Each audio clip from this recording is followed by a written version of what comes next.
This is the Leadership Podcast, and we study leaders. This is episode 510, featuring Maria Brinck, founder and president of Zynergy International.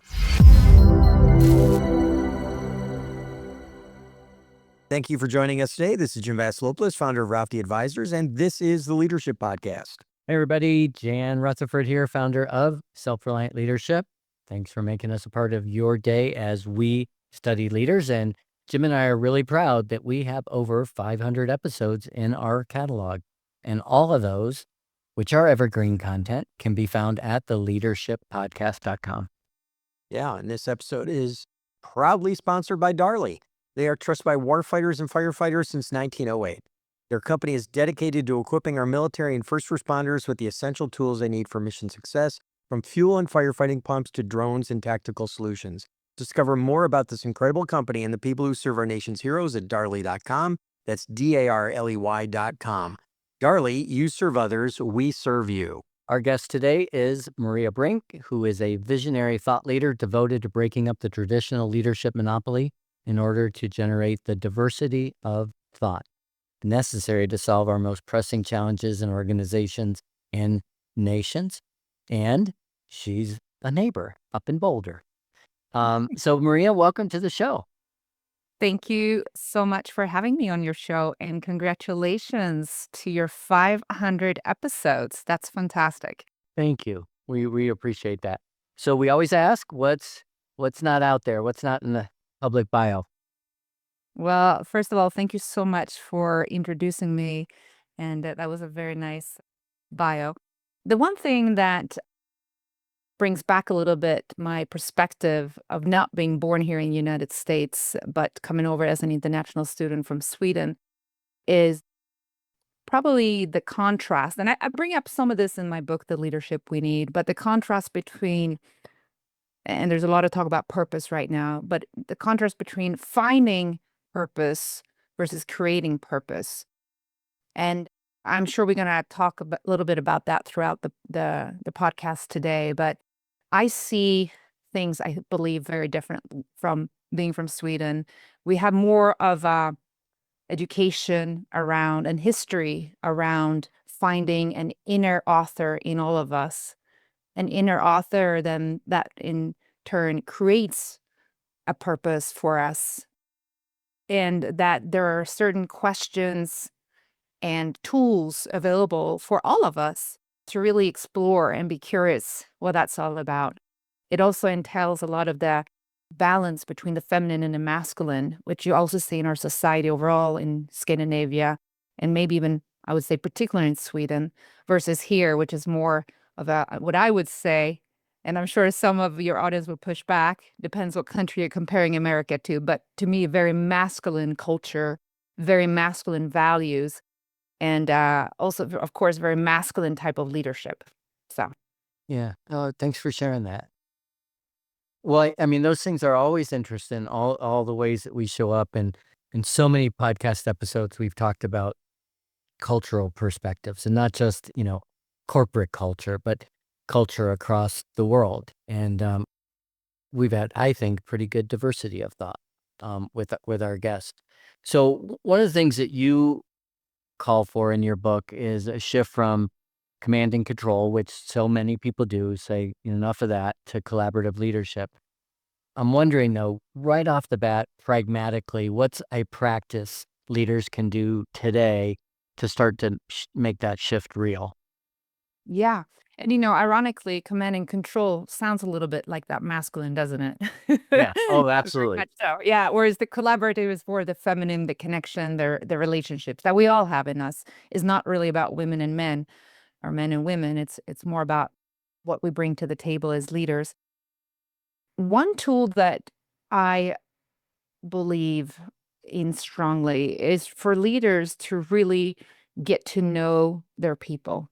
And it will take time, and it asks for or requires them to truly listen to their employees and get to know them and understand where they're coming from. In my book, of course, I provide 3 tools on that. They are StrengthsFinder, which I'm sure you're probably familiar with, Yep. finding your team's unique strengths. Secondly, the Barrett value assessment, understand their core values. Love that tool, very simple. All of these are very affordable. And then, of course, the Zynergy International tool that I developed myself, which is all about creating, and notice I say creating versus finding, creating your purpose, Mm-hmm. both as an individual, but also as a team. So powerful. And that's where I think you can shift from that command and control to collaboration, where you really understand each other and know each other's values, strengths, and can have that knowledge and bring that to the table. Yeah. You mentioned Strength Finders. We did interview Tom Rath a while back. Oh, yeah. Fantastic. Actually, Barry Concha, who's the co-author of Strengths-Based Leadership, who also lives in Boulder and happens to be early on one of my mentors. Oh, nice. Yeah. Yeah. I'm wondering, you talked about purpose, and we've had a guest on from CSU. Jim, remind me of his name, on mattering. If you can can you look it up real I'll quick look it up while you're talking. and there was just an article in the Wall Street Journal the other day about, retirees not having purpose and meaning and mattering. But I mean, is there a difference between purpose and meaning and mattering and being useful and having a good life? I mean, are all those things the same, or are there nuances that are different? To me, they are all in the same family. And I actually would even like to say that there's a lot of talk, and now there's a culture difference again. Um, there's a lot of talk about happiness in the United States. Everybody wants to be happy. But for me, I come to find out that it feels very short term, very reactive, happy. To me, what's more important is meaning. And meaning feels deeper, long term. And meaning to me is the true purpose. So happy sounds to me very superficial. And don't take it the wrong way. I'm not trying to attack a culture here or something, but it is a word that never really felt true to me and didn't sound very profound. So, but they're all in the same family, I would say. Yeah. And Yeah. that guest we just had on recently was Zach Mercurio, Okay. mattering. Okay. Episode 483 for those of you keeping score at All home. right. It's a Take a it's a note right great now. yeah, Yeah. it's a great episode. It is. Really great. And in Boulder as well? He's in Let's see. Fort Collins, Fort up at Collins. Excellent. Colorado Yeah. State University. With you. Okay. Excellent. A lot of locals, huh? I know. Well, Jim's it's feeling lonely interesting in Kentucky. because you Yeah. talk about, yeah, well, we got a few. You come out here. You talk about, let's say, the difference between happiness and the difference between happiness and then, let's say, meaning, which seems like it's just a deeper level to me. It's like, happiness is very surface, very superficial, and meaning is just so much more deep and meaningful. But it is just, so interesting to think about, like, at what level do we want to get to in life? You know, Yeah. and because there are a lot of people who are just skimming the surface, just going through the motions, doing whatever, what society tells them to do. And then there are some people who stop and think, and then to different levels, people think more and more and more. And, those are the people who are the philosophers whose books we read. And I think it's just kind of fascinating that, I've never really thought about it as a cultural thing, that's, endemic to an entire society. I thought more of it was an individual choice, which I think is somewhat interesting to think about. Yeah, isn't it? And I would even take it to another level. Like you hear a lot of people, and actually I would say even personally, the most meaningful times in my life have also been the most difficult times in my life. And to associate that with happiness is to me not correct. But what the meaningfulness brings is purpose. And purpose to me is everything. But it doesn't mean happiness, but you're still living a life of purpose. And it often, for those and I assume most of people listening have had one or two of those episodes in their life. It usually meaning comes out of, extreme caretaking of somebody, a loved one, for example, or dealing with very difficult situations where meaning was very profound and there was a very clear purpose. Mm. But not You're right. happiness. I think there's, a moment of personal and professional failure, perhaps in your life, that shaped the mindset you advocate and the leadership we need. Share with us a little bit about that and how that kind of directed your attention. Yeah, you mean more around meaning in Yeah. general? Yeah.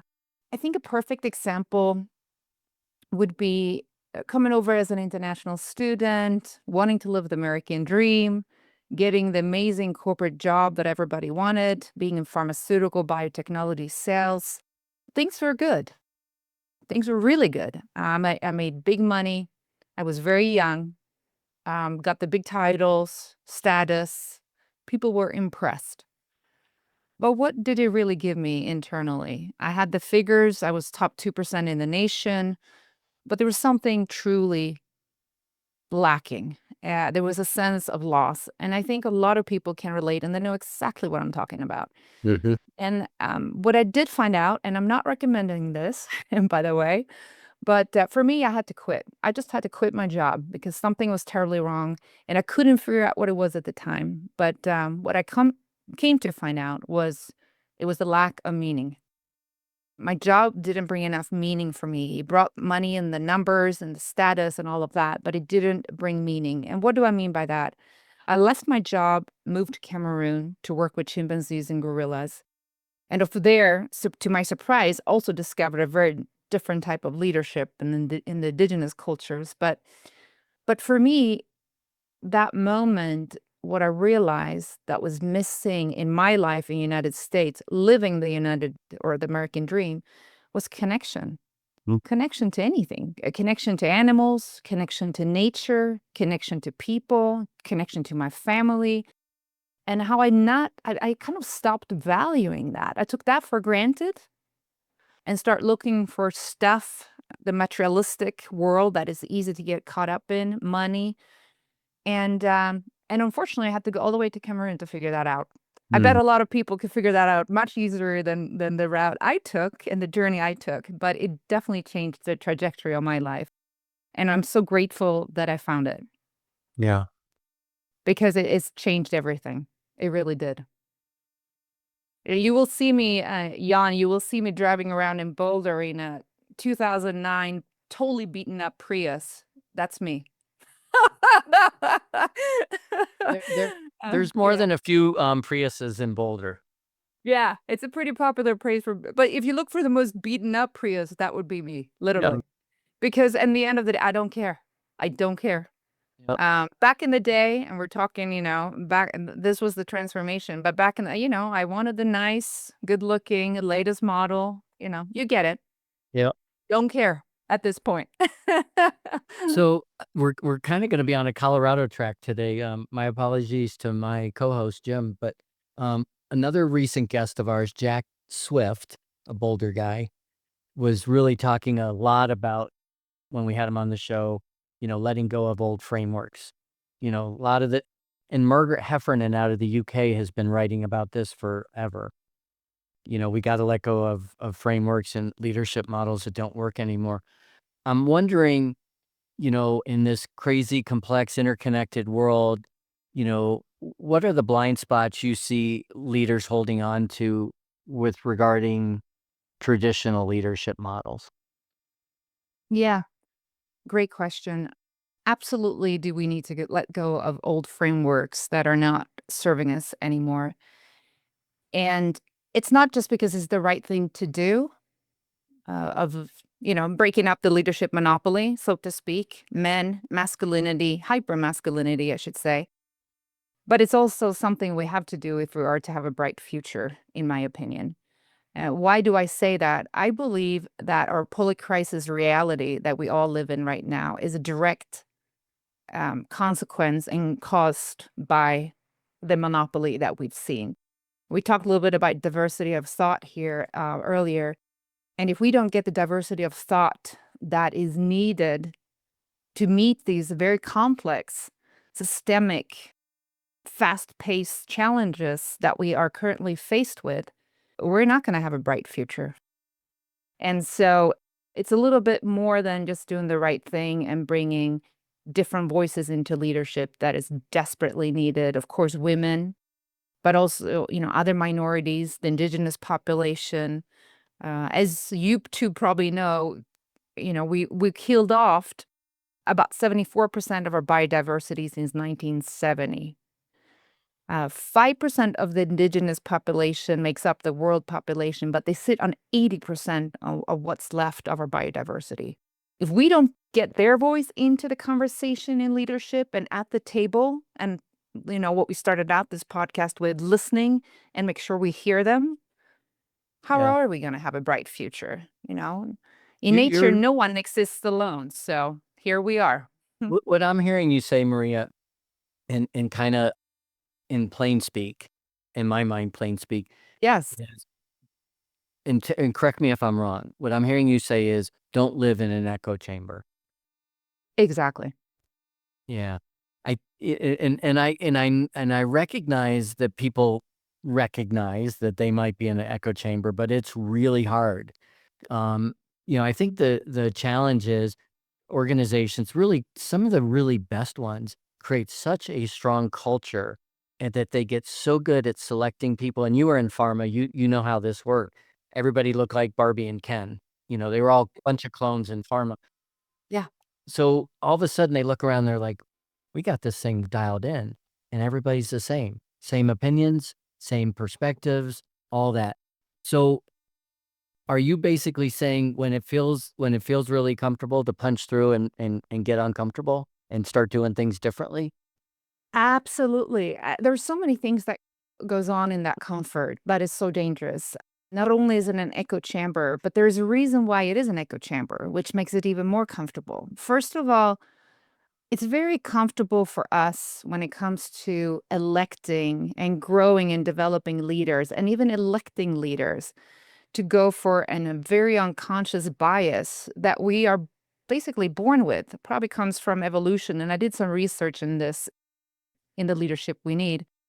And that is that we have an unconscious bias in who we find qualified and capable to lead. Most likely coming, obviously, from hundreds of, maybe thousands of years ago, when we really needed that alpha, hypermasculine, physically strong male to protect our tribe. Of course, now the problem is our tribe is humanity and all of us. There is no single tribe anymore because our problems, our existential threats are global. And I would even bring it into business because it's if you think about it, it's the same kind of cosmos in business. So that's one thing, that we are drawn to these type of leaders. But there's also, if you look at succession planning, and I'm sure you've seen this in your leadership trainings and in your conversations with leaders, Jan, is that we also have a bias in who we tend to select for our teams. And it's going to be somebody who looks very much like us. Also, probably from evolution, and it did make sense to go with people that look just like us for safety. Again, today, that's obviously completely outdated and really doesn't serve us. It's actually the quite opposite. It's a liability because we don't get to that diversity of thought that we so desperately, desperately need. And another example that I like to give around the danger here of the echo chamber and these kind of desires that we have, creating not only leaders and developing leaders we don't need, but also getting people at the table that really should not be there, is that I often compare it to our craving for fat and sugar. Once upon a time, it served us very well. Today, we know it does not create our well-being. It makes us literally sick, overweight and obese. And that is what we're dealing with in the Western world. And I make that comparison because we need to evolve. We Mm. need to evolve. We want one thing and we need a very different thing. Yeah. Does that make sense at all? Yep. I'm tracking 1,000%. Okay. All right. Good. Hey, before I throw it back over to Jim, just a reminder, this and so many past episodes are sponsored by Darley. It's a family-owned business based in the Midwest and a trusted partner of the military and first responders for over 100 years. From mission-critical defense equipment to innovative firefighting solutions, Darley ensures our heroes are equipped for success. And you can learn more about this company and their great people at darley.com. That's DARLEY.com. Yeah. Thanks, Jan. As we're talking and you mentioned your experience in Cameroon, I can't help but think about a guest we had years ago. This was like November 2020. Oh, Franz de Waal, Dr. Franz de Waal, who Dutch. Wasn't he Dutch? Dutch, yeah, Dutch Yeah. American biologist, and he coined the term alpha male, which was, in his word, like, completely co-opted for all the wrong reasons based on his research. But Oh, what yeah. I found very interesting, back to Maria, something you were saying, was how we have these things embedded in us. And it was interesting, the leadership lessons he observed with the chimpanzees he was working with and the gorillas, and saying like, hey, here's like, especially like the silverbacks, like the kind of behavior they exhibited when they were revered, and the behavior that got some rejected and kicked out of the tribe because they didn't have the right behaviors. I just thought that it's a fascinating comparison to probably something. I don't know if you observed that at all, when you were in Cameroon, or was it just working with the different style of the indigenous tribes you were probably embedded with? Well, first of all, it's a small world because I had a dinner with Franz Duval's brother, Steve, in Prague in November of last year. I happened to be at not to get sidetracked here, but I happened to be at the International Leadership Association. I was actually presenting on my book, The Leadership We Need, there, and he was one of the attendees. And once I mentioned, or he had read in the book about my visit to Cameroon, of course, he mentioned his brother. And absolutely. So, what Franz Duval was seeing with the primates, it gets really interesting because we know that, as you both know, we share 98% of our DNA with the chimpanzees, but also with the bonobos. Bonobos for a long time was thought to be chimpanzees, and they're considered now a different species. The interesting thing is humans and chimpanzees and bonobos, we were pretty much one species up to, I believe it was like six. Oh, look at that. Yay, there you go. Exactly. Up to about 6 million years ago. Don't quote me. It could have been 8 to 6 million years ago. And then we separated. And then 2 million years into that, the bonobos and the chimps separated. Here is where it gets really interesting. And this is what I observed myself in Cameroon, was that chimpanzees absolutely have that alpha male leader in their society. And we also know that chimpanzees can be extremely aggressive. They compete for food, they can compete for leadership, and they even go to warfares, which, of course, if you heard Jane Goodall speak about this, was when she witnessed that for her first time, it was horrific, right? She could not believe it, but very true. And I can totally, having lived with these creatures, amazing creature, but it's absolutely true. What we know for the bonobo, again, separating from the chimpanzees, I would say about 2 to 4 million years ago, was they took on the matriarchal group of females. They also survived, obviously, to today, but with a very different type of leadership where a group of females were leading their societies. And what you find is it is a very peaceful society. They don't compete. There's little violence, and they don't kill other groups or tribes of bonobos.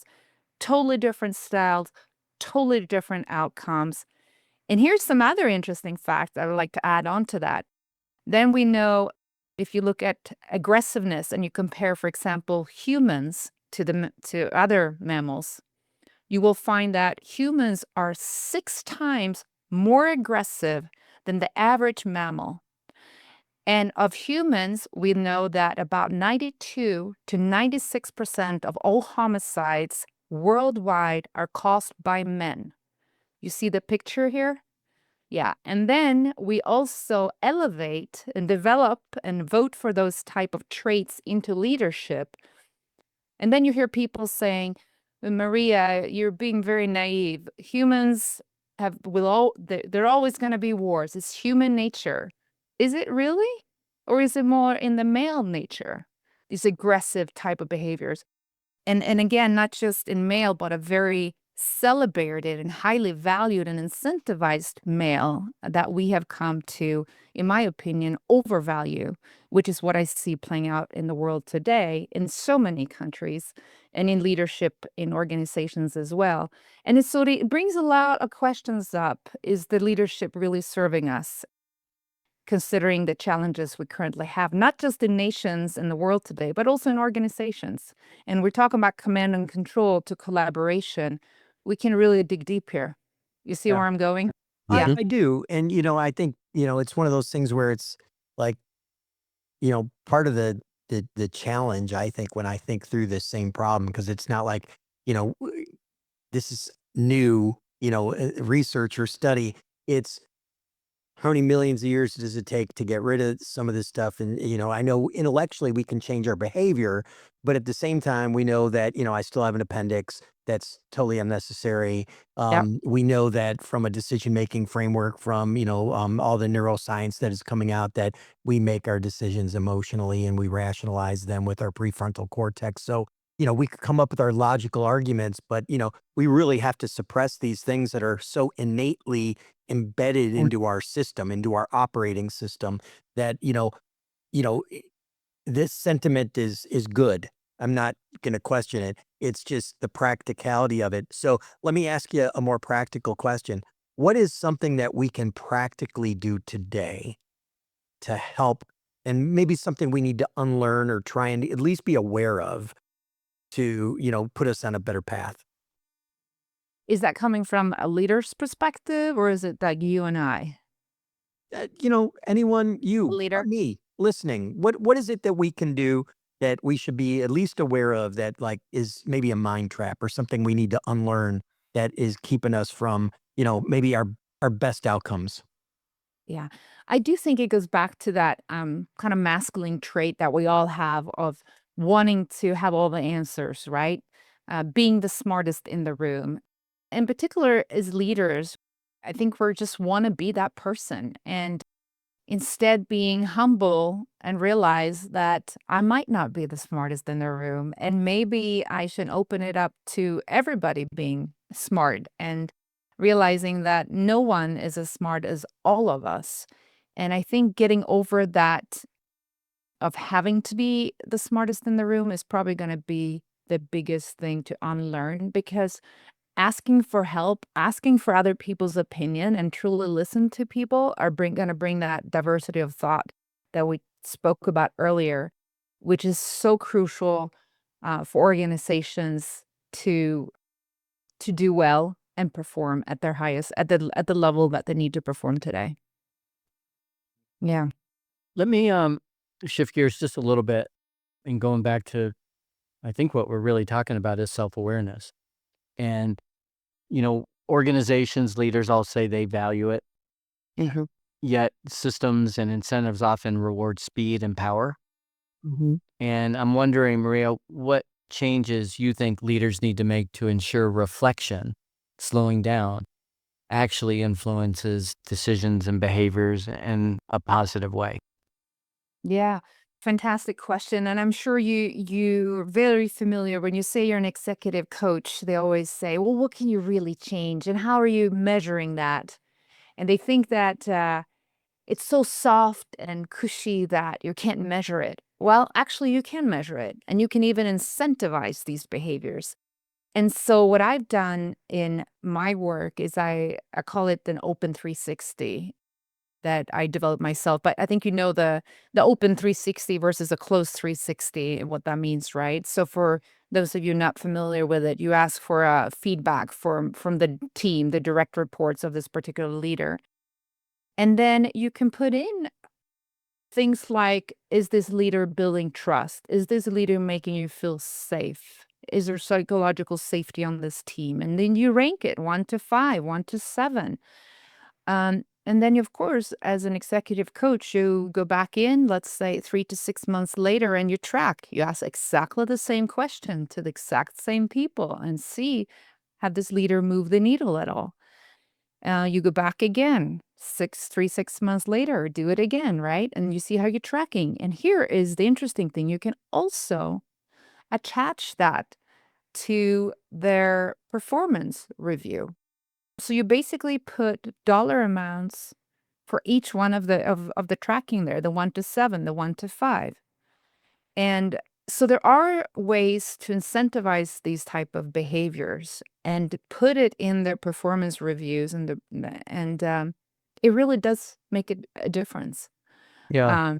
And that's what I've done and been very successful of changing some of the behaviors. Maybe even those that starting out are thinking about the dollar amount, but then they actually realize, hey, it's a win-win for everybody.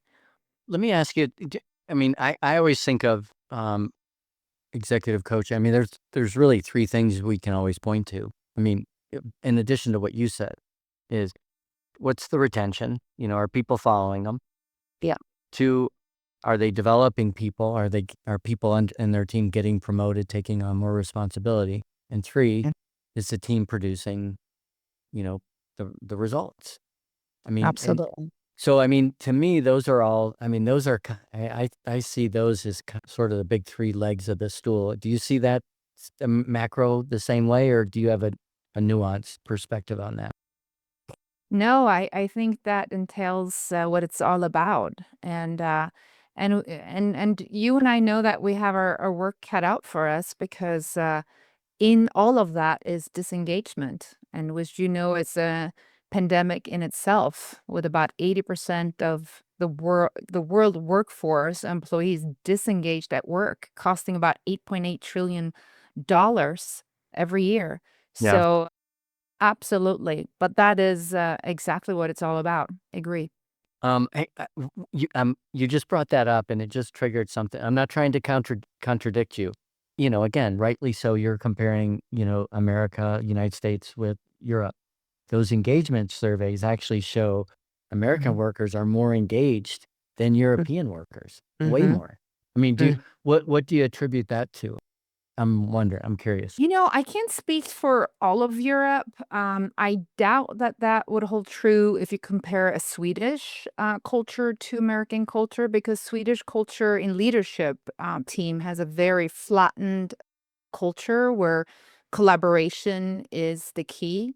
Sometimes I think they might even be overly trying to get everybody involved and takes even extra time that it could have moved a little bit faster even.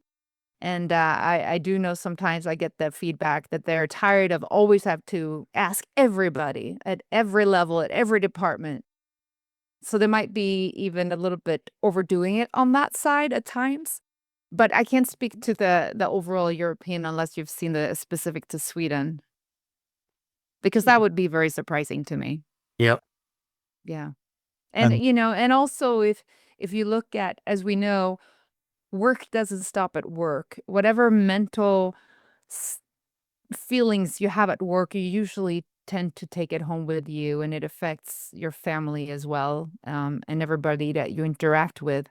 And considering that Scandinavia is year after year after year, and all the Nordic countries are scoring the highest on the well-being and happiness, it's not a meaningfulness, but we stick with happiness in the world.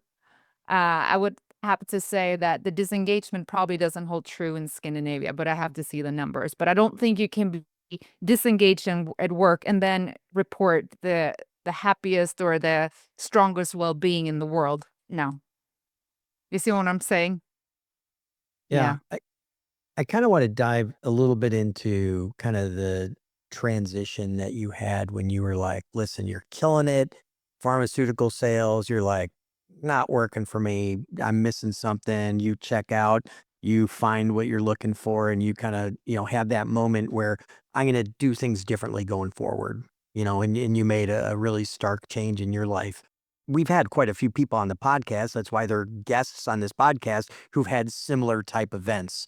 What I'm curious about with you as you work with people is, do you try and help people find that internal motivation or that internal struggle, or to try and like, poke on that and prod it a little bit?